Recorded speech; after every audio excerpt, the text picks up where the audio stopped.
들어갑니다. 1문단 자율적인 판매 활동 및 가격 경쟁을 촉진하기 위해 독점 규제 및 공정거래에 관한 법률 공정거래법에는 금지되는 행위가 규정되어 있다. 예를 들어 사업자들끼리의 친목을 도모하고 사업자들에게 경영 정보를 제공하기 위해 만든 사업자 단체라 할지라도, 더 단순하게 표현하면 단체를 만든 목적이 무엇이든 간에 라는 표현이 되겠네요. 설립 목적이 무엇이든 설립 목적과 관계없이 사업자들 간의 경쟁을 부당하게 제한하거나, 그러면 안 된다는 얘기죠. 현재 또는 장래의 사업자 수를 제한하거나, 특히 방금 읽은 부분에서 지금 사업자 수뿐만 아니라 장래에 발생할 사업자의 수에 대한 제한도 포함된다는 점 가볍게 주의해 주시고, 사업자의 사업 활동을 제한하는 행위는 원칙적으로 금지된다. 특히 사업자 단체의 가격 제한 행위는 어떤 사유로도 정당화될 수 없다. 이것도 금지된다. 그리고 가격 제한 행위 외에도 공정거래법에 의해 사업자의 행위가 금지될 수 있는데, 그 대표적인 것이 재판매 가격 유지 행위의 금지이다. 그러면 우리가 앞으로 읽게 될 내용은 재판매 가격 유지 행위가 무엇인지, 그리고 그것을 왜 금지하는지, 이런 내용에 대해서 읽게 될 것 같고요. 1문단은 공정거래법상 금지되는 여러 행위들을 나열해 놓았지만, 우리가 읽을 글의 화제의 재판매 가격 유지 행위 금지와 앞에 적혀 있었던 사업자 단체가 하는 가격 제한 행위가 두 개가 다른 개념이다 하는 거 신경 써 주셔야 될 것 같아요. 둘 다 특정한 가격에 대해 제한을 거는 행위여서 같은 개념이라고 혼동할 수 있으니까요. 2문단 상표제도의 발달과 함께 상품이 규격화되면서 특정한 상표가 붙어있는 상표품은 다른 상품들에 비해 질적, 양적으로 식별이 용이하다.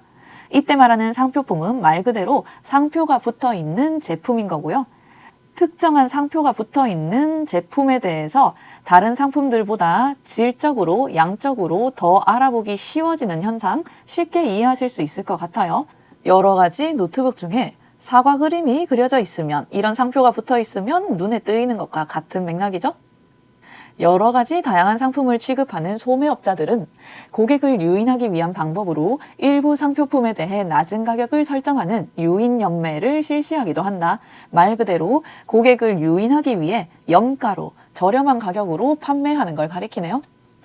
그러나 소매업자들 간의 가격 경쟁의 심화는 상표품 제조업자에게 유통망의 피해와 상표품 이미지에 손상을 줄 수 있다.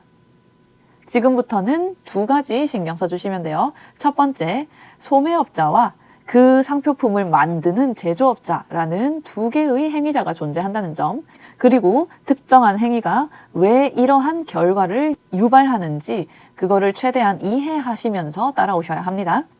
지금 이 문장에서는 그 물건을 판매하는 사람들끼리 가격 경쟁이 심해지면, 가격 경쟁이 심해진다는 건 조금이라도 더 저렴한 가격에 물건을 팔려고 한다는 말이거든요. 그렇게 되면 그 물건을 만드는 사람 입장에서는 유통망의 피해, 당연히 금전적으로 손해가 될 거고요. 그리고 우리 제품이 너무 싸구려 같은 이미지를 얻을 수도 있으니까 상표품 이미지에 손상을 줄 수도 있다. 이를 방지하기 위해 상표품 제조업자는 자기 상표품의 재판매 가격을 정해주는 재판매 가격 유지 행위를 요구한다. 재판매 가격 유지 행위란 상표품 제조업자가 자신의 상품 또는 용역을 거래할 때 거래 상대방 또는 그 다음 거래 단계별 상대방에 대하여 거래 가격을 정하여 그 가격대로 판매 또는 제공할 것을 강제하거나 그 가격대로 판매 또는 제공하도록 구속 조건을 붙여 거래하는 행위를 말한다. 엄밀히 따지자면 두 가지가 언급돼 있기는 한데요. 사실상 같은 맥락이죠. 너무 저렴하게 판매하면 만드는 사람 입장에서 손해를 얻기 때문에 제조업자가 도매업자에게 물건을 넘겨줄 때, 그리고 그 도매업자가 다시 소매업자에게 물건을 넘겨줄 때, 소매업자가 소비자들에게 물건을 넘겨줄 때, 이렇게 여러 단계를 거쳐서 판매가 이루어지는데, 이때마다마다 정해진 가격에서 거래를 하도록 강제력을 행사한다는 내용이네요. 구속 조건을 붙여 거래한다는 표현도 결국 이 가격대로 판매하거나 제공하지 않으면 어떠한 불이익을 주겠다라는 말이니까 사실상 강제하는 것과 같은 결과를 야기하겠죠. 이때 거래 가격이란, 범위가 정해지는 그 거래 가격이란 재판매 가격뿐만 아니라 최고 가격, 최저 가격, 기준 가격을 포함한다. 그리고 재판매 가격의 범위를 지정하면서 거래 상대방이나 그 다음 거래 단계별 상대방에게 그 범위 내에서 구체적인 판매 가격을 지정할 수 있게 하는 경우도 포함된다. 거래 가격을 아예 하나로 정할 수도 있고 범위를 정할 수도 있고 둘 다 어쨌거나 다시 판매할 때, 재판매를 할 때 적정한 가격을 유지하도록 강제하는 걸 가리키는 거네요. 3문단, 재판매 가격 유지 행위는 서비스나 품질의 차이에 의한 경쟁을 촉진하기 때문에 일반 소비자들에게 이익이 될 수 있으며 소매업자들에게는 가격 경쟁의 부담으로 인한 도산 가능성을 줄여주기 때문에 소매업자들을 보호하는 효과가 있다. 마찬가지 주체 구별해 주시고요. 메커니즘 이해해 주시고요.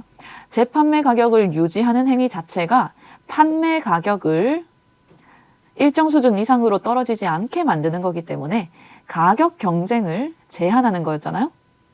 그러면 가격으로 경쟁력을 확보할 수 없으니까 이제 가격 이외에 서비스의 질을 높이거나 제품의 품질을 높여야 우리 회사의 제품이 시장에서 더 잘 팔리게 되는 거죠. 그래서 회사들이 가격을 낮추기 위해 경쟁하는 게 아니라 서비스나 품질을 높이는 쪽으로 경쟁하게 된다. 그러면 일반 소비자 입장에서는 어쨌거나 이득이 되기는 한다. 그리고 그 물건을 판매하는 소매업자들에게는 당연히 가격을 너무 저렴한 헐값에 넘기지 않아도 되니까 그것으로부터 발생할 수 있는 도산의 가능성이 줄어들게 된다. 또 동일한 상표품의 경쟁은 제한되는 반면 서로 다른 상표품 간의 경쟁은 촉진될 수 있다. 그렇겠죠? 어차피 제조업자가 자기 상표품의 재판매 가격을 정해주는 거기 때문에 누가 팔건 비슷비슷한 가격 수준에서 판매가 될 거라서 동일한 상표품 자체의 경쟁은 줄어들게 될 거고요. 당연히 다른 대체재, 서로 다른 상표품 간의 경쟁이 상대적으로 촉진되겠죠. 그러나 라고 했으니까 지금부터 단점, 재판매 가격 유지 행위는 소매업자의 판매 가격을 구속하는 것이므로 해당 상표품에 대하여 가격 경쟁을 제한하는 문제점이 있다. 독립적인 사업자들의 자유로운 가격 결정을 구속하여 가격 경쟁을 감소시키며 결국에는 시장 전체에 걸친 가격 담합을 조장하여 가격 상승을 초래하고 유통 조직의 효율성을 저해하게 되는 것이다. 4문단, 따라서 공정거래법에서는 재판매 가격 유지 행위를 원칙적으로 금지하고 있다. 그러면 공정거래법 입장에서는 재판매 가격 유지를 통해 얻을 수 있는 장점보다 이로부터 파생되는 단점이 훨씬 더 크다고 본 거네요. 다만 소비자 후생 증대 효과가 경쟁 제한으로 인한 폐해보다 큰 경우와 같이 재판매 가격 유지 행위에 정당한 이유가 있거나 공정거래위원회가 고시하는 저작물과 같이 관련법에 의해 예외적으로 인정되는 경우에는 금지하지 않는다. 이 문장 다시, 아까 분명히 3문단에서 재판매 가격을 유지하면 일반 소비자들에게 이익이 될 수도 있다. 하지만 가격 경쟁을 제한하는 문제가 있다 했거든요.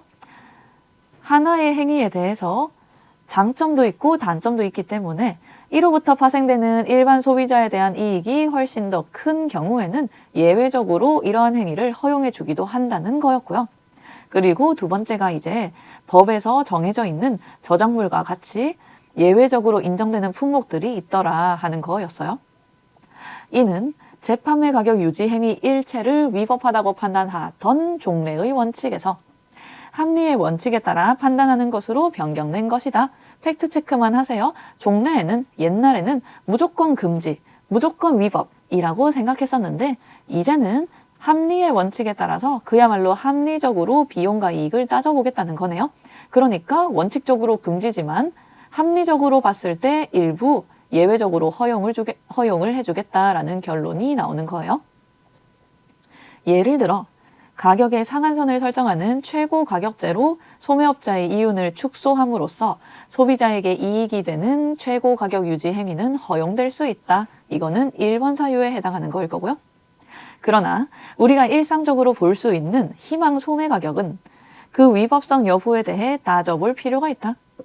추천 가격, 권장 소비자 가격이라고도 불리는 희망 소매 가격은 제조업자가 상표품에 대하여 거래 상대방에게 희망하는 재판매 가격을 표시하는 것이다. 이러한 희망 소매 가격이 제조업자의 단순한 희망이나 의사의 전달로 그치는 경우에는 강제성이 없는 것으로 판단하지만, 다른 말로 하면 이때는 강제가 아니니까 문제가 없지만 가능하지만, 거래 상대방이나 그 다음 거래 단계별 상대방의 자유로운 의사에 반하여 그 준수를 강요하거나 위반에 대해 불이익을 주었다면 강제성이 있는 것으로 판단한다. 이런 경우에는 위법이 된다라는 결론이네요.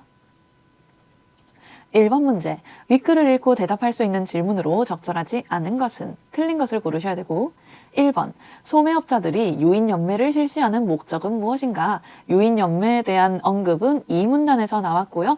그야말로 고객을 유인하기 위해서 염가로 저렴하게 판매하는 게 유인연매였죠. 2번, 공정거래법에서 원칙적으로 금지되는 행위는 무엇인가? 원칙적으로 금지되는 행위들이 1문단에서 나열이 되어 있었고요. 3번, 재판매 가격 유지 행위는 어떤 경우에 허용될 수 있는가? 방금 읽었죠? 4문단에서 정당한 이유가 있거나 법적으로 정해진 예외 품목에 한해서 허용된다고 했어요. 4번, 상표품의 재판매 가격 유지 행위가 일으킬 수 있는 문제점은 무엇인가? 여러 가지 단점에 대해서 3문단에서 언급이 되어 있었고요. 대표적으로 가격 경쟁을 제한해서 가격의 상승을 초래하고 유통망의 효율성을 저해한다는 얘기가 있었어요. 그래서 정답이 5번. 서로 다른 상표품 간의 경쟁이 동일한 상표품 간의 경쟁보다 보편적인 이유는 무엇인가?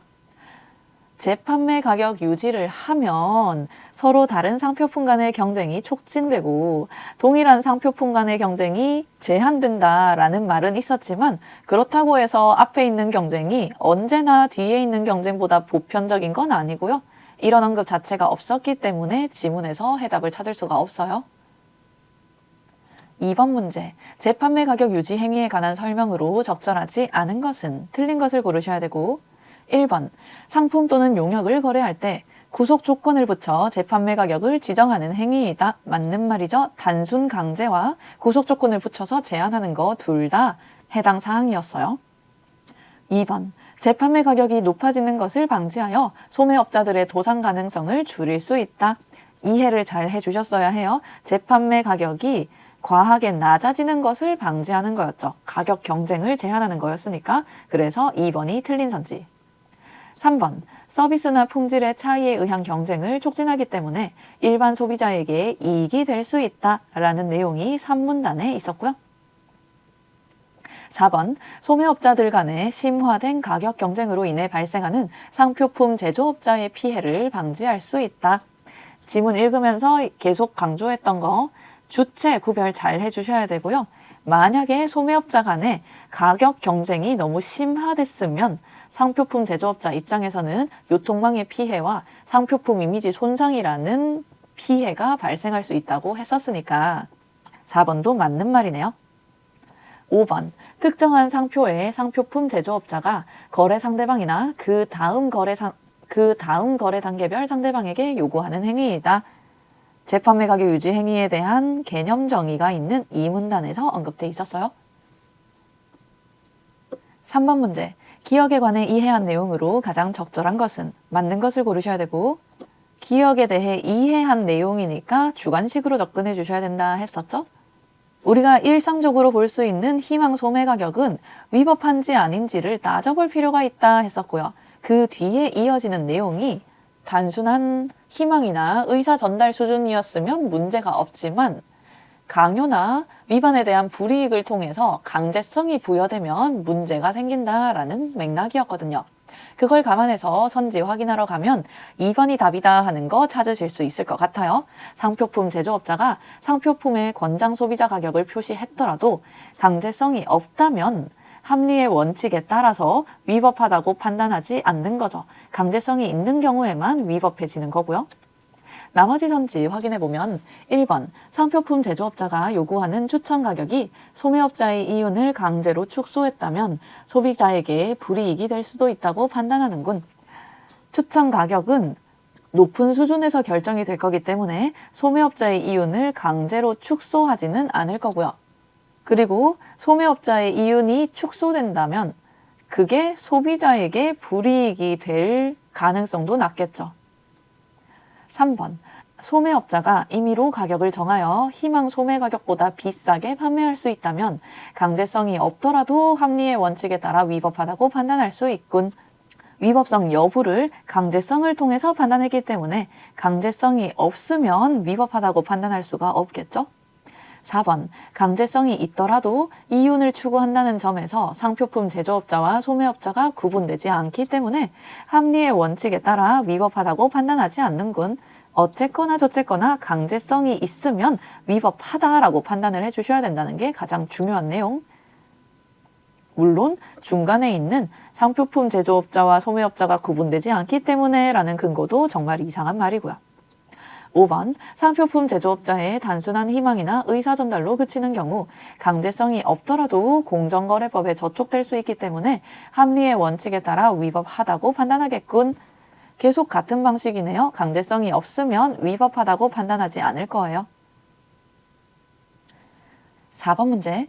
위크를 바탕으로 보기를 이해한 내용으로 적절하지 않은 것은 틀린 것을 고르셔야 되고, 보기. P회사는 2011년 5월 4일부터 2012년 5월 18일까지 거래하는 대리점들에 대하여 인터넷 오픈마켓에서 P회사의 소형 가전제품을 권장 소비자 가격의 50% 이상 가격으로 판매하여야 한다는 가격 정책을 수립하고 이를 위반한 대리점들에 대하여 출고정지, 공급가격 인상 등의 제재를 함으로써 위 가격 정책을 강제한 사실이 있다. 지문 내용 다 연결되시죠? 지금 현재는 재판매 가격을 범위를 통해서 제한하고 있는 거고 이를 위반하는 경우에 제재라는 구속력을 발휘했으니까 강제성이 인정이 된 거네요. 이 행위가 특별 할인 행사 등을 위하여 할인된 제품이 원래의 목적에 맞지 않게 판매됨을 방지하기 위한 것이라거나 그 밖의 상표품 간 경쟁 등을 촉진하여 결과적으로 소비자 후생을 증대하는 정당한 이유가 있는 것이라고 인정하기 어렵다 했으니까 예외적으로 허용되는 사항에도 해당하지 않는다는 말이고요. 따라서 공정거래법상 금지된 재판매 가격 유지 행위에 해당한다고 판단하였다. 땅땅땅. 1번. P회사가 권장 소비자 가격의 50% 이상 가격으로 판매해야 한다는 구체적인 판매 가격을 지정한 것은 공정거래법상 금지된 재판매 가격 유지 행위에 해당하겠군. 맞는 말이고요. 구체적 판매 가격 지정과 범위 제한이 혹시 같은 표현일까 하는 게 신경 쓰이셨더라도 최소한 세모로 해놓고 넘어가셔야 되지 바로 틀렸다고 하시면 안 되는 선지였어요. 여기서 말하는 구체적인 판매 가격이란 건 권장 소비자 가격의 50% 이상이라는 구체적인 기준이 정해져 있다라는 맥락으로 해석해 주셔야 했고요. 2번. P회사가 대리점들을 출고정지, 공급가격 인상 등의 방법으로 제재한 것은 대리점들의 판매 가격을 구속하여 가격 경쟁을 감소시킬 수 있겠군. 강제력을 발휘했으니까 가격이 구속되었을 거고 가격이 구속되면 가격 경쟁이 감소하는 거였죠. 2번도 맞는 말. 3번. 대법원에서 P회사가 대리점들에 대하여 가격 정책을 강제한 사실이 있다고 판단한 것은 P회사가 자사의 상표품의 최저 가격을 결정하여 대리점들의 가격 경쟁을 제한했다고 본 것이겠군. 50%라는 최저 가격 기준 설정했고요. 결과적으로 가격 경쟁이 제한됐다. 맞는 말이죠. 4번. 대법원에서 P회사의 가격 정책이 결과적으로 소비자 후생을 증대하는 정당한 이유가 있는지 고려한 것은 재판매 가격 유지 행위 일체를 위법하다고 판단하는 원칙에 따라 판단한 것이겠군. 일체를 위법하다라고 판단하는 것은 기존의 종래의 방식이고요. 일체가 위법했으면 소비자 후생이 증대되는지 여부를 판단할 이유가 전혀 없죠. 무조건 위법한 거니까. 현재는 일체를 위법하다고 보는 게 아니라 합리의 원칙에 의거해서 비교해서 판단한다고 적혀 있었어요. 그래서 정답이 4번. 5번. 대법원에서 P회사의 행위가 특별 할인 행사 등을 위하여 할인된 제품이 원래의 목적에 맞지 않게 판매됨을 방지하기 위한 것인지 고려한 것은 P회사의 재판매 가격 유지 행위에 정당한 이유가 있는지 검토한 것이겠군. 그렇겠죠? 그러니까 이러한 바도 없고 저러한 바도 없기 때문에 금지된 행위에 해당한다라고 결론을 지은 거겠죠. 5번 문제.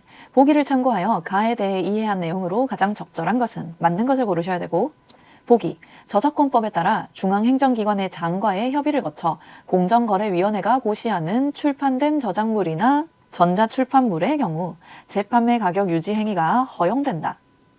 지문에서 나왔던 두 가지 예외적인 케이스 중에 하나다 하는 거 이해되시죠? 첫 번째가 정당한 이유가 있는 경우였고요. 두 번째가 공정거래법상 규정되어 있는 저작물 같은 경우였어요. 어문 저작물, 음악 저작물, 영상 저작물 등의 저작물은 원래 학문적, 예술적 창작물로서 무체재산권이므로 그 자체가 독점적 성질을 가지고 있다. 따라서 저작권법에 의한 정당한 권리의 행사라고 인정되는 행위에는 공정거래법을 적용하지 아니한다. 이때 말하는 적용되지 않는 공정거래법이라는 건 재판매 가격 유지 행위에 대한 금지를 가리키는 거겠죠? 1번, 상표품은 재판매 가격 유지 행위가 금지된다는 점에서 저작물과 동일하겠군. 저작물은 예외적으로 허용되니까 동일하지 않죠? 2번, 상표품은 다른 상품들과의 식별이 용이하지 않다는 점에서 저작물과 구별되겠군. 상표품의 특징이 다른 상품들과의 식별이 용이하다는 거였으니까 이미 사실관계가 틀렸네요. 3번, 저작물은 공정거래위원회가 고시하는 상표품으로 구성될 수 있겠군. 지문에서부터 저작물과 상표품의 성질을 구별해서 설명을 해줬기 때문에 저작물이 상표품으로 구성된다라는 말은 성립할 수가 없겠죠? 4번, 저작물은 저작권법에 따라 독점적 성질을 인정받는다는 점에서 상표품과 구별되겠군. 이런 내용이 정확하게 위에 보기에서 언급되어 있었으니까 4번이 맞는 말이 되고요. 결국 그 자체가 독점적 성질을 가지고 있기 때문에 가격 경쟁에 대한 제한이 일어나는 게 그 성질로부터 파생되는 당연한 행위다라고 판단을 하는 거예요. 독점이라는 말 자체가 경쟁 업체가 없는 상황을 독점이라고 하니까. 5번, 상표품과 저작물 모두 공정거래위원회가 결정하여 고시한다는 점에서 동일하겠군. 3번 선지와 마찬가지입니다. 저작물은 고시의 대상이 맞지만 상표품을 고시한다는 내용은 없었으니까요. 6번 문제, 문맥상 A에서 E와 바꿔쓰기에 적절하지 않은 것은 틀린 것을 고르셔야 되고 정답인 4번만 보시면 조장하다 할 때의 조장은 어떠한 일을 오히려 불러일으키는 걸 가리키죠. 그래서 미리 막는다라는 반대되는 의미로 바꿀 수가 없겠네요. 여기까지 이 지문 설명 마무리하도록 할게요. 고생했어요.